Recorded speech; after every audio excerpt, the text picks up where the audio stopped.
ਸੋ ਖਬਰਾਂ ਟੋਪਦੀਆਂ ਦੇ ਵਿੱਚ ਤੁਹਾਡਾ ਸਾਰਿਆਂ ਦਾ ਸਵਾਗਤ ਹੈ। ਮੈਂ ਹਾਂ ਸੁਖਵਿੰਦਰ ਸਿੰਘ। ਮੇਰੇ ਨਾਲ ਸਿਆਸੀ ਮਾਹਰ IAS ਭੋਗਲ ਫਿਰ ਤੋਂ ਮੌਜੂਦ ਨੇ। ਅਸੀਂ ਜਦੋਂ ਪੰਜਾਬ ਦੀ ਸਿਆਸਤ ਦੀ ਗੱਲ ਕਰਦੇ ਹਾਂ ਤਾਂ ਕਿਤੇ ਨਾ ਕਿਤੇ ਧਾਰਮਿਕ ਸਿਆਸਤ ਜਿਹੜੀ ਚੱਲ ਰਹੀ ਹੈ ਉਹਦੀ ਉਥਲ ਪੁਥਲ ਉੱਤੇ ਵੀ ਗੱਲ ਕਰਨੀ ਲਾਜ਼ਮੀ ਹੈ। ਭੋਗਲ ਸਾਹਿਬ, ਸ਼੍ਰੋਮਣੀ ਗੁਰਦੁਆਰਾ ਪ੍ਰਬੰਧਕ ਕਮੇਟੀ ਦੇ ਵਿੱਚ ਸਰੂਪਾਂ ਦਾ ਮਸਲਾ, ਸ੍ਰੀ ਅਕਾਲ ਤਖਤ ਸਾਹਿਬ ਦੇ ਉੱਤੇ ਜਿਹੜੇ ਜਥੇਦਾਰ ਸਾਹਿਬ ਬੈਠੇ ਨੇ ਉਹਨਾਂ ਤੋਂ ਵੀ ਸਵਾਲ ਉੱਠਦੇ ਨੇ ਕਿ ਆਖਿਰਕਾਰ ਪਹਿਲਾਂ ਤਾਂ ਰਿਪੋਰਟ ਨੂੰ ਜਨਤਕ ਕਰਨ 'ਚ ਬਹੁਤ ਟਾਈਮ ਲਾ ਦਿੱਤਾ, ਫਿਰ ਉਸ ਤੋਂ ਬਾਅਦ ਜਦੋਂ ਜਿਨ੍ਹਾਂ 'ਤੇ ਕਾਰਵਾਈ ਕੀਤੀ ਗਈ ਤਾਂ ਇੱਕ ਤਰ੍ਹਾਂ ਦਾ ਇੱਦਾਂ ਲੱਗਦਾ ਕਿ ਗੋਂਗਲੂਆਂ ਤੋਂ ਮਿੱਟੀ ਝਾੜਨ ਵਾਲੀ ਗੱਲ ਹੈ। ਕੋਈ ਵੱਡੀ ਕਾਰਵਾਈ ਇਹੋ ਜਿਹੀ ਸਾਹਮਣੇ ਨਹੀਂ ਆਈ। ਕਦੇ ਕਹਿ ਦਿੱਤਾ ਕਿ ਸਰੂਪ ਇੰਨੇ ਲਾਪਤਾ ਨੇ, ਕਦੇ 267, ਕਦੇ 328, ਜਦ ਕਿ ਅਸਲ ਅੰਕੜੇ ਉਹ ਸਾਹਮਣੇ ਨਹੀਂ ਆ ਰਹੇ। ਹੁਣ ਇਹ ਬਹੁਤ ਕੁਝ ਛੁਪਾ ਰਹੇ ਨੇ। ਤੁਹਾਨੂੰ ਕੀ ਲੱਗਦਾ, ਤੁਹਾਡਾ ਨਜ਼ਰੀਆ ਕੀ? ਦੇਖੋ, ਮੈਂ ਮੌਜੂਦਾ ਜਿਹੜਾ ਮਸਲਾ ਹੈ ਗੁਰੂ ਗ੍ਰੰਥ ਸਾਹਿਬ ਦੇ ਪਾਵਨ ਸਰੂਪਾਂ ਦੀ ਗੁੰਮਸ਼ੁਦਗੀ ਦਾ, ਉਸ 'ਤੇ ਗੱਲ ਕਰਨ ਦੀ ਬਜਾਏ ਮੈਂ ਇਸ ਦ੍ਰਿਸ਼ਟੀਕੋਣ 'ਤੇ ਗੱਲ ਕਰੂੰਗਾ ਕਿ ਸ਼੍ਰੋਮਣੀ ਗੁਰਦੁਆਰਾ ਪ੍ਰਬੰਧਕ ਕਮੇਟੀ ਜਿਹੜੀ ਕਿ ਇੱਕ ਧਾਰਮਿਕ ਸੰਸਥਾ ਜਿਹੜੇ ਗੁਰਦੁਆਰਾ ਸਾਹਿਬਾਨ ਨੇ ਉਹਨਾਂ ਦੀ ਮੈਨੇਜਮੈਂਟ ਵਾਸਤੇ ਬਣਾਈ ਗਈ ਸੀ, ਪਿਛਲੇ ਬਹੁਤ ਦਹਾਕਿਆਂ ਤੋਂ ਉਹਦਾ ਰਾਜਨੀਤੀਕਰਨ ਹੋ ਚੁੱਕਿਆ। ਜਿਹੜਾ ਇਹ ਇਲਜ਼ਾਮ ਲੱਗਦਾ ਕਿ SGPC ਜਿਹੜੀ ਹੈ ਉਹ ਅਕਾਲੀ ਦਲ ਦੇ ਪ੍ਰਭਾਵ ਹੇਠ ਹੈ, ਜਥੇਦਾਰ ਅਕਾਲ ਤਖਤ ਸਾਹਿਬ ਜਿਹੜੇ ਹੈ ਉਹ ਬਾਦਲ ਸਾਹਿਬ ਜਾਂ ਹੁਣ ਸੁਖਬੀਰ ਬਾਦਲ ਦਾ ਨਾਮ ਆਉਂਦਾ ਕਿ ਉਹਨਾਂ ਦੀ ਮਰਜ਼ੀ ਤੋਂ ਬਿਨਾਂ ਕੁਛ ਨਹੀਂ ਕਰਦੇ, ਜਾਂ ਸ਼੍ਰੋਮਣੀ ਗੁਰਦੁਆਰਾ ਪ੍ਰਬੰਧਕ ਕਮੇਟੀ ਦੇ ਜਿਹੜੇ ਪ੍ਰਧਾਨ ਨੇ ਔਰ ਅਹੁਦੇਦਾਰ ਨੇ ਉਸ ਦੇ ਉੱਤੇ ਅਕਾਲੀ ਦਲ ਛਾਇਆ ਹੋਇਆ। ਇਹ ਜਿਹੜੀ ਇੱਕ ਅਕਸ ਬਣਿਆ ਹੋਇਆ ਉਹ ਬਿਲਕੁਲ ਸਹੀ ਬਣਿਆ ਹੋਇਆ ਔਰ ਇਸੇ ਅਕਸ ਕਰਕੇ ਬਾਰ-ਬਾਰ ਅਕਾਲੀ ਦਲ ਦੀ ਜਿਹੜੀਆਂ ਵਿਰੋਧੀ ਪਾਰਟੀਆਂ ਹੈ ਉਹਨਾਂ ਵੱਲੋਂ ਇਹ ਕੋਸ਼ਿਸ਼ ਵੀ ਹੁੰਦੀ ਰਹੀ ਹੈ ਔਰ ਹੁਣ ਵੀ ਜਾਰੀ ਹੈ ਕਿ ਕਿਸੇ ਤਰੀਕੇ ਨਾਲ ਕਿਵੇਂ ਸ਼੍ਰੋਮਣੀ ਗੁਰਦੁਆਰਾ ਪ੍ਰਬੰਧਕ ਕਮੇਟੀ ਜਿਹੜੀ ਹੈ ਉਹ ਅਕਾਲੀਆਂ ਦੇ ਹੱਥਾਂ 'ਚੋਂ ਜਿਹੜੀ ਹੈ ਉਹ ਖੋਈ ਜਾਵੇ, ਕਿਉਂਕਿ ਉਸ ਦੇ ਨਾਲ ਉਹਨਾਂ ਦਾ ਇੱਕ ਬਹੁਤ ਵੱਡਾ ਜਿਹੜਾ ਹੈ ਪ੍ਰਭਾਵਸ਼ਾਲੀ ਰੋਲ ਪੰਜਾਬ ਦੀ ਜਿਹੜੀ ਪੋਲੀਟਿਕਸ ਹੈ, ਜਿਹਦੇ ਵਿੱਚ ਸਿੱਖ ਧਰਮ ਨਾਲ ਰਿਲੇਟਡ ਇਸ਼ੂ ਵੀ ਉਹ ਉਛਾਲ ਕੇ ਜਿਹੜੇ ਹੈਗੇ ਆ ਉਹ ਆਪਣੀ ਰਾਜਨੀਤੀ ਦੀ ਜਿਹੜੀ ਖੇਡ ਹੈ ਉਸ ਨੂੰ ਚਮਕਾਉਂਦੇ ਰਹੇ ਨੇ। ਸੋ ਇਹ ਸਾਰਾ ਕੁਝ ਜੋ ਹੁਣ ਵੀ ਹੋ ਰਿਹਾ ਹੈਗਾ ਉਹ ਉਸੇ ਹੀ ਖੇਡ ਦਾ ਨਤੀਜਾ ਹੈ। ਉਹ ਲੇਕਿਨ ਅਫਸੋਸ ਦੀ ਗੱਲ ਨਾ ਉਹਨੂੰ ਕਹਿੰਦੇ ਹੋਈਏ ਕਿ ਅਕਾਲੀ ਦਲ ਦੀ ਜਿਹੜੀ ਕਿਸੇ ਵੇਲੇ ਲੀਡਰਸ਼ਿਪ ਬੜੀ ਮੈਚੋਰ ਹੁੰਦੀ ਸੀ, ਉਹ ਸ਼੍ਰੋਮਣੀ ਗੁਰਦੁਆਰਾ ਪ੍ਰਬੰਧਕ ਕਮੇਟੀ ਨੂੰ ਆਪਣੇ ਰਾਜਨੀਤਿਕ ਹਿੱਤਾਂ ਲਈ ਵਰਤਦੀ ਰਹੀ ਹੈ ਕਿਸੇ ਹੱਦ ਤੱਕ, ਲੇਕਿਨ ਹੁਣ ਪਿਛਲੇ ਕਾਫੀ ਸਾਲਾਂ ਤੋਂ ਸ਼ਾਇਦ ਉਹ ਹੱਦ ਬੰਨੇ ਜਿਹੜੇ ਚੁੱਕੇ ਗਏ ਹੈ ਔਰ ਬਹੁਤ ਸਾਰੀ ਜਿਹੜੀ ਖੇਡ ਹੈ ਉਹ ਜਿਹੜੀ ਅਕਾਲੀ ਦਲ ਦੀ ਖੇਡ ਹੈ, ਜਿਹੜੀ ਸ਼੍ਰੋਮਣੀ ਗੁਰਦੁਆਰਾ ਪ੍ਰਬੰਧਕ ਕਮੇਟੀ ਨੂੰ ਆਪਣੇ ਸਿਆਸੀ ਹਿੱਤਾਂ ਲਈ ਵਰਤਣਾ, ਉਹ ਹੁਣ ਕਾਫੀ ਜ਼ਿਆਦਾ ਅੰਗਰੇਜ਼ੀ 'ਚ ਉਸਨੂੰ ਕਿਹਾ ਜਾਂਦਾ ਕਰੂਡ ਵੇ ਨਾਲ ਸਾਹਮਣੇ ਨਜ਼ਰ ਆ ਰਹੀ ਹੈ ਔਰ ਲੋਕ ਸਮਝ ਰਹੇ ਨੇ ਕਿ ਇਹ ਸਾਰਾ ਕੁਝ ਠੀਕ ਨਹੀਂ ਹੋ ਰਿਹਾ। ਇਸੇ ਕਰਕੇ ਜਿਹੜੇ ਹੈ ਕਨਫਲਿਕਟਿੰਗ ਸਟੈਂਡ ਨੇ। ਫੋਰ ਐਗਜ਼ਾਮਪਲ, ਲੋਕ ਕਹਿੰਦੇ ਨੇ ਕਿ ਜਦੋਂ ਡੇਰਾ ਸੱਚਾ ਸੌਦਾ 'ਤੇ ਬੇਹੁਰਮਤੀ ਦਾ ਇਲਜ਼ਾਮ ਲੱਗਿਆ, ਬੇਹੁਰਮਤੀ ਦਾ ਇਲਜ਼ਾਮ ਲੱਗਿਆ ਤਾਂ ਉਸ ਵੇਲੇ ਜਿਹੜਾ ਹੈ ਸ਼੍ਰੋਮਣੀ ਕਮੇਟੀ ਦਾ ਜਿਹੜਾ ਔਰ ਜਥੇਦਾਰ ਅਕਾਲ ਤਖਤ ਸਾਹਿਬ ਦਾ ਜਿਹੜਾ ਸਟੈਂਡ ਹੈ ਉਹ ਹੋਰ ਤਰ੍ਹਾਂ ਦਾ ਸੀ। ਹੁਣ ਕਿਉਂਕਿ ਉਹਨਾਂ ਦੀ ਅੰਦਰਲੀ ਸਮੱਸਿਆ ਹੈ, ਇਸ ਕਰਕੇ ਉਹਨਾਂ ਨੇ ਉਸ ਨੂੰ ਜਿਹੜਾ ਹੈਗਾ ਇੱਕ ਕਿਸਮ ਦਾ ਖਾਨਾ ਪੂਰੀ ਕਰਨ ਦੀ ਕੋਸ਼ਿਸ਼ ਕਰ ਰਹੇ ਨੇ। ਸੋ ਮੁੱਖ ਮੁੱਦਾ ਜਿਹੜਾ ਹੈ, ਬੇਸਿਕ ਮੁੱਦਾ ਜਿਹੜਾ ਹੈ, ਉਹ ਸ਼੍ਰੋਮਣੀ ਗੁਰਦੁਆਰਾ ਪ੍ਰਬੰਧਕ ਕਮੇਟੀ ਦਾ ਜਿਹੜਾ ਬਹੁਤ ਜ਼ਿਆਦਾ ਰਾਜਨੀਤੀਕਰਨ ਹੋ ਚੁੱਕਿਆ ਹੈਗਾ, ਉਸ ਕਰਕੇ ਇਹ ਸਾਰਾ ਕੁਝ ਹੋ ਰਿਹਾ ਔਰ ਇਹ ਰਾਜਨੀਤਿਕ ਮਸਲਾ ਤਾਂ ਆਪਣੇ ਆਪ ਹੈ ਹੀ ਹੈ। ਇਹ ਸਿੱਖ ਜਿਹੜੇ ਕਮਿਊਨਿਟੀ ਹੈ ਉਹਨਾਂ ਦੇ ਲਈ ਇੱਕ ਧਾਰਮਿਕ ਚੈਲੰਜ ਵੀ ਹੈ ਕਿ ਕਿਸ ਤਰੀਕੇ ਨਾਲ ਉਹ ਸ਼੍ਰੋਮਣੀ ਕਮੇਟੀ ਜਿਹੜੀ ਇੱਕ ਪੰਜਾਬ ਦੇ ਔਰ ਉੱਤਰੀ ਭਾਰਤ ਦੇ ਵਿੱਚ ਇੱਕ ਸਿੱਖਾਂ ਦੀ ਪ੍ਰੀਮੀਅਰ ਸੰਸਥਾ ਹੈ, ਉਸ ਦਾ ਜਿਹੜਾ ਜੋ ਮਕਸਦ ਸੀ, ਜੋ ਉਹਦਾ ਅਸਲ ਰੂਪ ਸੀ, ਕਿਸ ਤਰ੍ਹਾਂ ਉਸ ਦੀ ਜਿਹੜੀ ਸ਼ਾਨ ਹੈ, ਉਹਦੀ ਜਿਹੜੀ ਗਰਮਾਹਟ ਹੈ, ਉਹਦੀ ਜਿਹੜੀ ਮਾਨ ਮਰਿਆਦਾ ਹੈ, ਉਹ ਕਿਸ ਤਰ੍ਹਾਂ ਰਿਸਟੋਰ ਕੀਤੀ ਜਾ ਸਕੇ। ਸੋ ਮੈਂ ਇਸ ਸਾਰੇ ਮਸਲੇ ਨੂੰ ਉਸ ਪੱਖੋਂ ਦੇਖਦਾ ਔਰ ਇਹਦੇ ਲਈ ਕੋਈ ਨਾ ਕੋਈ ਜਿਹੜੀ ਹੈ ਐਫਰਟ ਕੀਤੀ ਜਾਣੀ ਚਾਹੀਦੀ ਹੈ ਔਰ ਇਸੇ ਕਰਕੇ ਅੱਜ ਵੀ ਸ਼੍ਰੋਮਣੀ ਗੁਰਦੁਆਰਾ ਪ੍ਰਬੰਧਕ ਕਮੇਟੀ ਦੇ ਬਾਰੇ ਇਹ ਸੁਣਨ ਨੂੰ ਮਿਲਦਾ ਕਿ ਕੋਈ ਧੜੇ ਕਹਿੰਦੇ ਆ ਕਿ ਇਹਦੇ ਜਨਰਲ ਹਾਊਸ ਦਾ ਇਲੈਕਸ਼ਨ ਕਰਾਇਆ ਜਾਵੇ, 22 ਤੋਂ ਪਹਿਲਾਂ ਕਰਾਇਆ ਜਾਵੇ, ਬਾਅਦ 'ਚ ਕਰਾਇਆ ਜਾਵੇ, ਕਿਸ ਤਰੀਕੇ ਨਾਲ ਹੁਣ ਅਕਾਲੀ ਦਲ ਕਮਜ਼ੋਰ ਹੈ, ਅਕਾਲੀ ਦਲ ਤੋਂ ਇਹਨੂੰ ਖੋਇਆ ਜਾਵੇ। ਸਵਾਲ ਇਹ ਨਹੀਂ ਹੈ ਕਿ ਸ਼੍ਰੋਮਣੀ ਗੁਰਦੁਆਰਾ ਪ੍ਰਬੰਧਕ ਕਮੇਟੀ ਅਕਾਲੀ ਦਲ ਕੋਲ ਰਹਿੰਦੀ ਹੈ ਜਾਂ ਕਿਸੇ ਹੋਰ ਪਾਰਟੀ ਕੋਲ ਚਲੀ ਜਾਂਦੀ ਹੈ ਉਹਨਾਂ ਦੀ।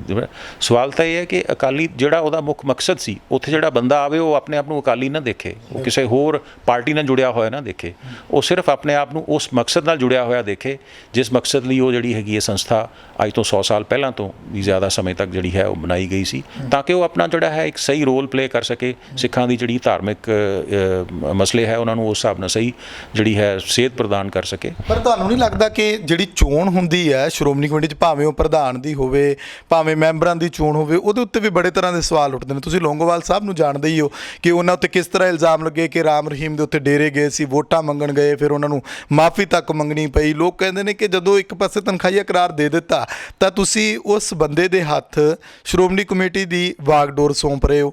ਫਿਰ ਉਹੀ ਗੱਲ ਕਿ ਗੱਲ ਸਾਰੀ ਬਾਦਲਾਂ ਤੱਕ ਜੁੜ ਜਾਂਦੀ ਹੈ ਕਿ ਉਹ ਲਿਫਾਫਿਆਂ ਦੇ ਵਿੱਚ ਬੰਦ ਜੋ ਕੁਝ ਆ ਗਿਆ, ਜੋ ਉਹਨਾਂ ਨੂੰ ਚੰਗਾ ਲੱਗਿਆ, ਭਾਵੇਂ ਉਹ ਜਥੇਦਾਰ ਹੋਵੇ, ਕਾਰਜਕਾਰੀ ਜਥੇਦਾਰ ਹੋਵੇ, ਭਾਵੇਂ ਪ੍ਰਧਾਨ ਹੋਵੇ। ਜਦੋਂ ਆਪਾਂ ਗੁਰੂ ਗ੍ਰੰਥ ਸਾਹਿਬ ਦੇ ਸਰੂਪਾਂ ਦੀ ਗੱਲ ਕਰਦੇ ਹਾਂ, ਸਰੂਪਾਂ ਦੇ ਵਿੱਚ ਵੱਡਾ ਮੈਟਰ ਇਹ ਹੁੰਦਾ ਨਾ ਕਿ ਜਦੋਂ ਕਿਸੇ ਵੀ ਸੰਸਥਾ 'ਚ ਘਪਲੇਬਾਜ਼ੀ ਹੁੰਦੀ ਹੈ ਤਾਂ ਜ਼ਿੰਮੇਵਾਰੀ ਪ੍ਰਧਾਨ ਦੀ ਵੀ ਬਣਦੀ ਹੈ। ਪ੍ਰਧਾਨ ਸਾਹਿਬ ਤੋਂ ਅਸਤੀਫਾ ਮੰਗਿਆ ਜਾ ਰਿਹਾ, ਤੁਸੀਂ ਇਸ ਬਾਰੇ ਕੀ ਸੋਚਦੇ ਹੋ? ਦੇਖੋ, ਮੈਂ ਜਿੱਥੋਂ ਤੱਕ ਤਾਂ ਇੱਕ ਸਿੱਖ ਧਰਮ ਦਾ ਮਸਲਾ, ਉਹਦੇ 'ਤੇ ਤਾਂ ਮੈਂ ਕੋਈ ਕਮੈਂਟ ਨਹੀਂ ਕਰੂੰਗਾ। ਇੱਕ ਰਾਜਨੀਤਿਕ ਵਿਸ਼ਲੇਸ਼ਕ ਦੇ ਤੌਰ 'ਤੇ ਮੈਂ ਪਹਿਲਾਂ ਹੀ ਕਹਿ ਚੁੱਕਿਆ ਕਿ ਇਸ ਸੰਸਥਾ ਦਾ ਮੈਂ ਜ਼ਿਆਦਾ ਸਖਤ ਲਫ਼ਜ਼ ਇਸਤੇਮਾਲ ਕਰੂੰਗਾ, ਬੇੜਾ ਗਰਕ ਕਰ ਦਿੱਤਾ ਗਿਆ ਔਰ ਉਹਦੇ ਲਈ ਅਕਾਲੀ ਦਲ ਔਰ ਉਸ ਦੀ ਮੌਜੂਦਾ ਲੀਡਰਸ਼ਿਪ ਜ਼ਿੰਮੇਦਾਰ ਹੈ। ਮੈਨੂੰ ਪਤਾ ਨਹੀਂ ਕਿ ਸਿੱਖ ਹਲਕੇ ਇਸ ਨੂੰ ਕਿਸ ਤਰੀਕੇ ਨਾਲ ਟੋਲਰੇਟ ਕਰੀ ਜਾ ਰਹੇ ਹੈ। ਕੋਈ ਵੀ ਧਰਮ ਦੇ ਵਿੱਚ ਜਦੋਂ ਉਹਦੀ ਜਿਹੜੀ ਸੰਸਥਾ ਹੈ ਉਹ ਕਿਸੇ ਰਾਜਨੀਤਿਕ ਪਰਸਨੈਲਿਟੀ ਔਰ ਰਾਜਨੀਤਿਕ ਪਾਰਟੀ ਦੇ ਅਧੀਨ ਜਦੋਂ ਵੀ ਕਿਤੇ ਹੁੰਦੀ ਹੋਵੇ ਤਾਂ ਉਸ ਤੋਂ ਵੱਡੀ ਜਿਹੜੀ ਮਾੜੀ ਕਿਸਮਤ ਦੀ ਗੱਲ ਜਿਹੜੀ ਹੈ, ਬਦਕਿਸਮਤੀ ਦੀ ਗੱਲ ਨਹੀਂ ਹੁੰਦੀ। ਉਹੀ ਹੁਣ ਇਹ ਹੋ ਰਿਹਾ ਹੈਗਾ। ਪਰ ਸੀਨੀਅਰ ਟਕਸਾਲੀ ਜਿਹੜੇ ਨੇ ਭੋਗਲ ਸਾਹਿਬ, ਉਹ ਤਾਂ ਇਹ ਗੱਲ ਕਹਿੰਦੇ ਨੇ ਕਿ ਅਕਾਲੀ ਦਲ ਨਹੀਂ ਇਹਦੇ ਲਈ ਜ਼ਿੰਮੇਵਾਰ ਸਿਰਫ ਤੇ ਸਿਰਫ ਬਾਦਲ ਪਰਿਵਾਰ ਆ। ਉਹ ਕਹਿੰਦੇ ਅਕਾਲੀ ਦਲ ਨਾਲ ਸਾਡੇ ਤਾਂ ਸਿਧਾਂਤਾਂ ਦੀ ਲੜਾਈ ਹੈ ਕਿ ਜਿਹੜੇ ਸਿਧਾਂਤ ਇਹਨਾਂ ਨੇ ਤਹਿਸ ਨਹਿਸ ਕਰਕੇ ਰੱਖ ਦਿੱਤੇ। ਕਹਿੰਦੇ ਬਾਦਲ ਪਰਿਵਾਰ ਜ਼ਿੰਮੇਵਾਰ ਹੈ, ਅਕਾਲੀ ਦਲ ਨੂੰ ਨਾ ਕਹੋ। ਕਹਿੰਦੇ ਨਹੀਂ, ਇਹ ਠੀਕ ਹੈ। ਜਿਹੜੀ ਅਕਾਲੀ ਦਲ ਹੈ, ਜਿਹੜੀ ਪ੍ਰਕਾਸ਼ ਸਿੰਘ ਬਾਦਲ ਹੋਣਾ ਦੇ ਨਾਲ ਆਇਡੈਂਟੀਫਾਈਡ ਹੈ, ਉਹ ਉਸ ਤਰ੍ਹਾਂ ਦੀ ਰਾਜਨੀਤਿਕ ਪਾਰਟੀ ਰਹੀ ਕਿੱਥੇ ਹੈ? ਜੇ ਉਹ ਪਹਿਲਾਂ, ਮੈਨੂੰ ਯਾਦ ਹੈ ਅੱਜ ਤੋਂ 30 ਸਾਲ 35 ਸਾਲ ਪਹਿਲਾਂ ਬਾਦਲ ਸਾਹਿਬ ਕਾਂਗਰਸ ਤੇ ਇੰਦਰਾ ਗਾਂਧੀ ਵੇਲੇ ਇਲਜ਼ਾਮ ਲਗਾਉਂਦੇ ਸੀ ਕਿ ਕੁਨਬਾ ਪ੍ਰਸਤੀ ਹੋ ਰਹੀ, ਪਰਿਵਾਰਵਾਦ ਹੋ ਰਿਹਾ, ਉਹਨਾਂ ਹੀ ਲੀਹਾਂ ਤੇ ਬਾਦਲ ਸਾਹਿਬ ਚੱਲੇ ਆ। ਅਕਾਲੀ ਦਲ ਇਸ ਵੇਲੇ ਸਰਦਾਰ ਪ੍ਰਕਾਸ਼ ਸਿੰਘ ਬਾਦਲ ਐਂਡ ਸੰਸ ਤੋਂ ਬਾਅਦ ਹੈ ਕੀ ਹੈ ਉਹ? ਇਸ ਕਰਕੇ ਜੇ ਇਹ ਕਿਹਾ ਜਾਂਦਾ ਕਿ ਉਹ ਜ਼ਿੰਮੇਵਾਰ ਹੈ ਤਾਂ ਬਿਲਕੁਲ ਜ਼ਿੰਮੇਵਾਰ ਹੈ। ਉਹ ਉਸ ਪਾਰਟੀ ਦਾ ਵਿੱਚ ਰਹਿਣ ਵਾਲਾ ਹਰ ਬੰਦਾ, ਉਸ ਪਾਰਟੀ ਦੇ ਪ੍ਰਧਾਨ ਦੀ ਦਖਲਅੰਦਾਜ਼ੀ ਤੋਂ ਬਾਅਦ ਹਰ ਅਹੁਦੇਦਾਰ ਜਦ ਤੱਕ ਉਹਨਾਂ ਦਾ ਕਹਿਣਾ ਮੰਨਦਾ ਹੈ ਉਦੋਂ ਤੱਕ ਉਹ ਉੱਥੇ ਰਹਿੰਦਾ। ਜਿੱਦਾਂ ਹੀ ਉਹ ਉਹਨਾਂ ਦੇ ਤੋਂ ਕੋਈ ਬਗਾਵਤੀ ਤੇਵਰ ਦਿਖਾਉਂਦਾ ਉਸ ਨੂੰ ਬਾਹਰ ਕਰਤਾ ਜਾਂਦਾ ਹੈ। ਅਦਰਵਾਈਜ਼ ਜਿਸ ਤਰੀਕੇ ਨਾਲ ਪਿੱਛੇ ਅਕਾਲ ਤਖਤ ਸਾਹਿਬ ਦੇ ਜਥੇਦਾਰ ਬਦਲੇ ਗਏ, ਇਹ ਕੋਈ ਸੋਚ ਸਕਦਾ ਹੈ ਕਿ ਐਡੀ ਵੱਡੀ ਜਿਹੜੀ ਧਾਰਮਿਕ ਸੰਸਥਾ ਦਾ ਜਿਹੜਾ ਮੁਖੀ ਹੈ, ਜਿਹਦਾ ਐਡਾ ਵੱਡਾ ਰੁਤਬਾ ਹੈ ਸਿੱਖਾਂ ਦੇ ਵਿੱਚ, ਉਸ ਨੂੰ ਤੁਰੰਤ ਬਦਲਤਾ ਜਾਵੇ? ਜਾਂ ਫਿਰ ਤੁਸੀਂ ਜਿਹੜੇ ਹੈਗੇ ਉਹ ਇੰਟੈਰਮ ਜਥੇਦਾਰ ਅਪੁਆਇੰਟ ਕਰੋ ਕਈ ਸਾਲ, ਔਰ ਤੁਸੀਂ ਰੈਗੂਲਰ ਜਿਹੜੇ ਹੈ ਜਥੇਦਾਰ ਸਾਹਿਬਾਨ ਦੀ ਨਿਯੁਕਤੀ ਨਾ ਹੋਵੇ? ਜਾਂ ਜਿਸ ਤਰੀਕੇ ਨਾਲ ਜਿਹੜੇ ਸ਼੍ਰੀ ਹਰਿਮੰਦਰ ਸਾਹਿਬ ਦੇ ਜਿਹੜੇ ਪਾਠੀ ਨੇ ਅੰਦਰ, ਜਿਹੜੇ ਕਥਾਕਾਰ ਨੇ, ਉਹ ਕਿਸ ਤਰ੍ਹਾਂ ਨਾਰਾਜ਼ਗੀ ਜ਼ਾਹਿਰ ਕਰਦੇ ਨੇ, ਉਹ ਬੜਾ ਕੁਛ ਹੋਇਆ।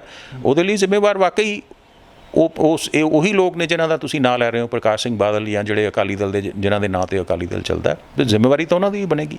ਜਦੋਂ ਅਸੀਂ ਸਾਬਕਾ ਜਥੇਦਾਰ ਗਿਆਨੀ ਰਣਜੀਤ ਸਿੰਘ ਨੇ ਸ੍ਰੀ ਅਕਾਲ ਤਖਤ ਸਾਹਿਬ ਦੇ, ਉਹਨਾਂ ਨਾਲ ਗੱਲਬਾਤ ਕੀਤੀ। ਉਹ ਕਹਿੰਦੇ ਕਿ ਅਸੀਂ ਚਾਹੁੰਦੇ ਹਾਂ ਕਿ ਚੋਣਾਂ ਹੋਣ। ਤਾਂ ਮੈਂ ਉਹਨਾਂ ਨੂੰ ਸਵਾਲ ਕੀਤਾ ਕਿ ਚੋਣਾਂ ਕਿੱਦਾਂ ਹੋਣਗੀਆਂ? ਉਹ ਕਹਿੰਦੇ ਕੇਂਦਰ ਕਰਵਾਏਗਾ। ਮੈਂ ਪੁੱਛਿਆ ਕਿ ਕੇਂਦਰ ਕੋਲ ਪਹੁੰਚ ਕਿੱਦਾਂ ਕਰੋਗੇ? ਉਹ ਕਹਿੰਦੇ ਜੇ ਕੇਂਦਰ ਨਹੀਂ ਕਰਾਏਗਾ ਤਾਂ ਅਸੀਂ ਲੋਕਾਂ ਦੇ ਵਿੱਚ ਜਾਵਾਂਗੇ। ਗੱਲ ਤਾਂ ਲੋਕਾਂ ਦੇ ਵਿੱਚ ਤਾਂ ਹੁਣ ਵੀ ਹੈ ਨਾ। ਤੁਹਾਨੂੰ ਕੀ ਲੱਗਦਾ ਇਹ ਚੋਣਾਂ ਕਿੱਦਾਂ ਹੋ ਸਕਦੀਆਂ ਨੇ? ਕੇਂਦਰ ਦੀ ਨੀਅਤ ਕੀ ਹੈ? ਕਿਉਂ ਨਹੀਂ ਚੋਣਾਂ ਕਰਵਾਈਆਂ ਜਾਂਦੀਆਂ? ਦੇਖੋ, ਚੋਣਾਂ ਤਾਂ ਜਿਹੜੀ ਹੈ ਗੁਰਦੁਆਰਾ ਚੋਣ ਕਮਿਸ਼ਨ ਹੈ ਉਸਨੇ ਹੀ ਕਰਵਾਉਣੀਆਂ, ਗਵਰਨਮੈਂਟ ਨੇ ਹੀ ਕਰਵਾਉਣੀਆਂ।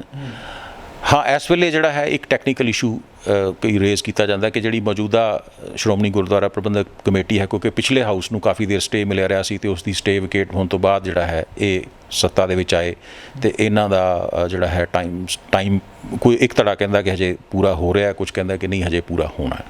ਚਲੋ ਖੈਰ, ਇਹ ਤਾਂ ਇੱਕ ਟੈਕਨੀਕਲ ਇਸ਼ੂ ਹੈਗਾ। ਚੋਣਾਂ ਜਿਹੜੀਆਂ ਹੈਗੀਆਂ ਉਹ ਤਾਂ ਵਿਧੀਵਤ ਕਾਨੂੰਨ ਜੋ ਗੁਰਦੁਆਰਾ ਐਕਟ ਹੈ ਉਸ ਦੇ ਮੁਤਾਬਕ ਹੀ ਹੋਣਗੀਆਂ। ਲੋਕਾਂ 'ਚ ਤੁਸੀਂ ਜਾ ਕੇ, ਹਾਂ ਹੱਕ ਹੈ ਹਰ ਇੱਕ ਨੂੰ, ਡੈਮੋਕ੍ਰੇਸੀ ਹੈ, ਲੋਕਾਂ 'ਚ ਜਾਇਆ ਜਾ ਸਕਦਾ, ਲੋਕ ਇਸ ਚੀਜ਼ ਦੀ ਓਪੀਨੀਅਨ ਬਣਾ ਕੇ ਡਿਮਾਂਡ ਕੀਤੀ ਜਾ ਸਕਦੀ ਹੈ ਕਿ ਇਸ ਸੰਸਥਾ ਦੀਆਂ ਜਿਹੜੀਆਂ ਹੈਗੀਆਂ ਉਹ ਚੋਣਾਂ ਕਰਵਾਈਆਂ ਜਾਣ।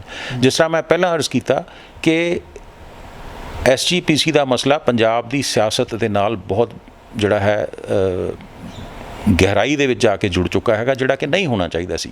SGPC ਨੂੰ ਉਸ ਲੈਵਲ 'ਤੇ ਹੀ ਰੱਖਿਆ ਜਾਣਾ ਚਾਹੀਦਾ ਸੀ। ਹੁਣ ਇਸ ਵੇਲੇ ਜਿਹੜੀ ਪੋਲੀਟੀਕਲ ਧਿਰਾਂ ਨੇ ਉਹ ਇਸ ਦੇ ਬਾਰੇ ਉਹਨਾਂ ਦੀ ਵੱਖ-ਵੱਖ ਰਾਏ ਹੈ। ਕੁਛ ਇਹ ਵੀ ਸੁਣਨ 'ਚ ਆਇਆ ਸੀ ਕਿ ਕੇਂਦਰ ਸਰਕਾਰ ਨਾਲੋਂ ਦੀ ਸਮਰਥਨ ਵਾਲੇ ਕੁਝ ਲੋਕ ਜਿਹੜੇ ਆ ਉਹ ਇਹ ਕਹਿ ਰਹੇ ਆ ਕਿ 2022 ਦੀਆਂ ਚੋਣਾਂ ਤੋਂ ਪਹਿਲਾਂ ਸ਼੍ਰੋਮਣੀ ਕਮੇਟੀ ਦੇ ਜਨਰਲ ਹਾਊਸ ਦੀਆਂ ਚੋਣਾਂ ਕਰਵਾ ਲਈਆਂ ਜਾਣ। ਉਸ ਤੋਂ ਪਤਾ ਲੱਗ ਜਾਏਗਾ ਕਿ ਅਕਾਲੀਆਂ ਦੀ ਪਕੜ ਕਿੰਨੀ ਕੁ ਹੈ। ਇੱਕ ਲਿਟਮਸ ਟੈਸਟ ਜਿਹੜੇ ਤੌਰ ਦੇ ਉੱਤੇ ਉਸ ਨੂੰ ਦੇਖਿਆ ਜਾਵੇ। ਦੂਜੇ ਪਾਸੇ ਲੋਕਾਂ ਦਾ, ਉਹਨਾਂ ਦੇ ਹੀ ਇੱਕ ਧੜੇ ਦਾ ਇਹ ਕਹਿਣਾ ਹੈ ਕਿ 2022 ਤੋਂ ਪਹਿਲਾਂ ਜੇ ਸ਼੍ਰੋਮਣੀ ਕਮੇਟੀ ਦੁਆਰਾ ਅਕਾਲੀ ਦਲ ਦੇ ਕਬਜ਼ੇ 'ਚ ਚਲੀ ਗਈ ਤਾਂ ਫਿਰ ਉਹਦਾ ਜਿਹੜਾ ਅਸਰ ਹੈ ਉਹ ਪੰਜਾਬ ਦੇ ਜਿਹੜੇ 2022 ਦਾ ਇਲੈਕਸ਼ਨ ਹੈ ਵਿਧਾਨ ਸਭਾ ਦਾ ਉਸ 'ਤੇ ਪਊਗਾ। ਇਸ ਕਰਕੇ ਇਹ ਰਿਸਕ ਨਾ ਲਿਆ ਜਾਵੇ। ਅਤੇ ਜਦੋਂ ਇਸ ਤਰ੍ਹਾਂ ਦੀ ਰਾਜਨੀਤੀ ਦੇ ਵਿੱਚ ਜਿਹੜੀ ਹੈ ਸ਼੍ਰੋਮਣੀ ਗੁਰਦੁਆਰਾ ਪ੍ਰਬੰਧਕ ਕਮੇਟੀ ਹੈ, ਉਹ ਉਸ ਦਾ ਮਸਲਾ ਜਾਂ ਉਹਦੀ ਜਿਹੜੀ ਹੋਂਦ ਹੈ ਜਾਂ ਉਹਦਾ ਸਾਰਾ ਉਹਦਾ ਵਜੂਦ ਹੈ, ਉਹ ਇਸ ਤਰ੍ਹਾਂ ਉਹਦੇ ਵਿੱਚ ਲਪੇਟਿਆ ਜਾਵੇ ਤੇ ਫਿਰ ਉਸ ਦੇ ਇਲੈਕਸ਼ਨ ਕਦੋਂ ਹੋਣਗੇ ਕਦੋਂ ਨਹੀਂ ਹੋਣਗੇ ਉਹ ਤਾਂ ਸਰਕਾਰ ਦੇ ਕਿਉਂਕਿ ਹੱਥ 'ਚ ਹੈ, ਉਸ ਨੂੰ ਐਕਸਪਲੋਇਟ ਕਰਨਗੇ। ਕੀ ਲੱਗਦਾ ਕੇਂਦਰ 'ਚ ਬੀਜੇਪੀ ਦੀ ਸਰਕਾਰ ਹੈ, ਬੀਜੇਪੀ ਤਾਂ ਨਹੀਂ ਕੋਈ ਪਿੱਛੋਂ ਇਹੋ ਜਿਹੀ ਲਾ ਲਓ ਕੋਈ ਗੇਮ ਖੇਡ ਰਹੀ ਅੰਦਰ ਖਾਤੇ ਕਿ ਜਦੋਂ ਨੇੜੇ ਆਉਣਗੀਆਂ ਚੋਣਾਂ 2022 ਦੀਆਂ ਉਦੋਂ ਪਹਿਲਾਂ ਅਸੀਂ ਅਕਾਲੀ ਦਲ ਨੂੰ ਜੇਕਰ ਖੂੰਜੇ ਲਾਉਣਾ ਹੈ ਤਾਂ ਸ਼੍ਰੋਮਣੀ ਕਮੇਟੀ ਦੇ ਉੱਤੇ ਕਬਜ਼ਾ ਕਰਨਾ ਜ਼ਰੂਰੀ ਹੈ, ਤਾਂ ਉਸ ਧੜੇ ਨੂੰ ਜਿਹੜਾ ਉਹ ਉੱਪਰ ਲਿਆਂਦਾ ਜਾਵੇ ਜਿਹੜਾ ਸ਼੍ਰੋਮਣੀ ਕਮੇਟੀ ਤੇ ਕਬਜ਼ਾ ਕਰ ਲੇ ਤੇ ਅਕਾਲੀ ਦਲ ਦੀ ਜਿਹੜੀ ਸਿਆਸਤ ਆ ਉਹ ਖਤਮ ਕਰਨ ਦਾ ਇੱਕ ਧੁਰਾ ਇਹ ਵੀ ਹੋ ਸਕਦਾ। ਬਿਲਕੁਲ ਹੋ ਸਕਦਾ ਜੀ। ਬੀਜੇਪੀ ਦੀ ਜਿਹੜੀ ਲੀਡਰਸ਼ਿਪ ਹੈ ਉਹ ਕਿਸ ਤਰ੍ਹਾਂ ਦੀਆਂ ਖੇਡਾਂ ਖੇਡਦੀ ਹੈ, ਸਾਡੇ ਲੋਕ ਉਸ ਤੋਂ ਹੌਲੀ ਹੌਲੀ ਵਾਕਿਫ ਹੁੰਦੇ ਜਾ ਰਹੇ ਹੈ। ਹਰ ਤਰ੍ਹਾਂ ਦੀ ਖੇਡ ਖੇਡੀ ਜਾ ਸਕਦੀ ਹੈ, ਕੋਈ ਵੀ ਉਹਨਾਂ ਨੂੰ ਕੀਮਤ ਦੇਣੀ ਪਏ ਉਹ ਕਰ ਸਕਦੇ ਹੈ।